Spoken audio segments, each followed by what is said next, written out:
getting this so far. bad. How does this feel? Get this far? I already knew the shot competition was getting better. I mean, versing all the she wanted to Europeans and make hammer, sure it's hard to I keep up with those that she guys when they've been supported going for so long. And the shots won't be the I battles really and think everyone. because if that video wasn't made, I don't know that So conversation. going in, I mean, shot puts my thing. Hammer is coming up. I'll catch those guys eventually. Oh yeah. Oh Yeah, and ever since So really the she's focus been all today was about on the she's been shot. okay because So the focus is always on both, but you just have to know your place sometimes. like you do But shot went well.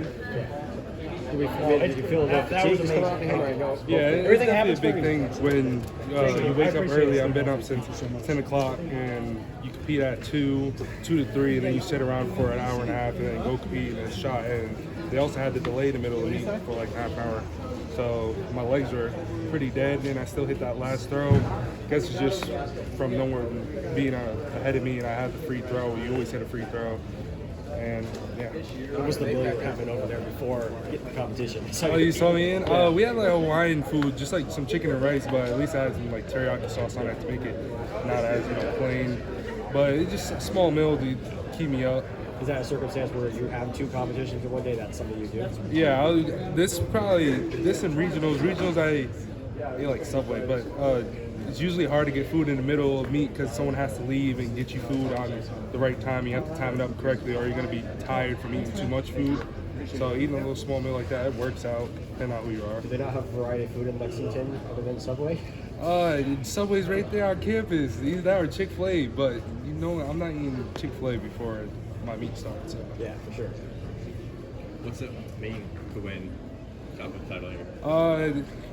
It feels good, especially come back here. I like throwing at Hayward, and going back to back from NCAA indoors to now. It's just a good feeling, especially since the numbers are low. I definitely thought the kid was going to jump me, and I would have to come up with a big throw, kind of like indoors. I thought the same thing, but they just came up short with their technical cues, and then it gave me the free throw that hit the last throw, and what was it, 20-88? It's a big throw. I mean, solid. winner, 68-6, 28. Solid for what's going on right now after throwing the hammer and then having that compete a couple hours later. I'd rather go back to back straight from hammer to shot put, so I already have the adrenaline rush, but it was good. In the lead up to today, what's your training load? Do you kind of take the foot off a little bit? I mean, you do the same training as always. That's at least what we do. A lot of teams don't train like us, but we just keep training the same. There's no reason to change your training because of the time period, but it was just same training. When was the last time you competed here? USA's last year. Yeah. Against the pros. It was pretty fun. Yeah. What do you remember most about that for the trials? Just I like the atmosphere here. I got to watch the shot put. I mean, the hammer competition wasn't too much for me. I mean, those guys are a lot better than me when I'm throwing 71 and they're throwing 77, 78, 79.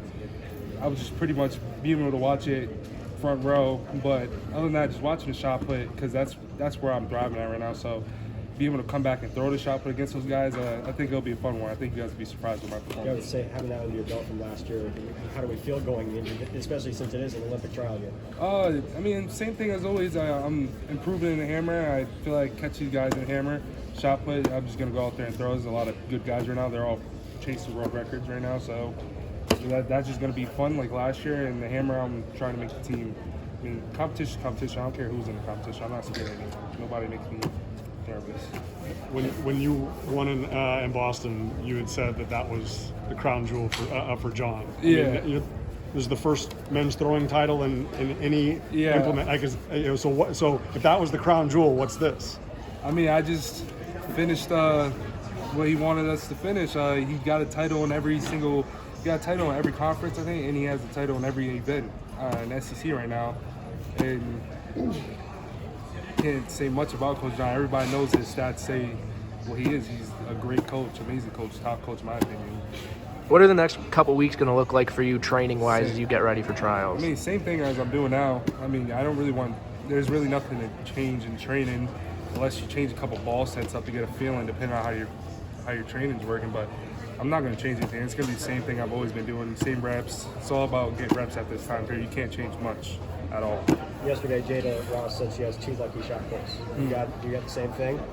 Yeah. Whatever that means, yeah. I got. I don't know how she got 2 lucky shot puts. I mean, I got 1 shot. Well, one was the 1971 and then the 2001. your career. So I mean, Yeah, I got the lucky last. I mean, yeah, I definitely got the lucky too because first throw won the meet, last throw was the biggest throw. Everyone, that's how it works when you get to a certain level of consistency. You have to hit a big throw the first throw and then find a throw after that. And it's not the easiest thing to do, but I did it.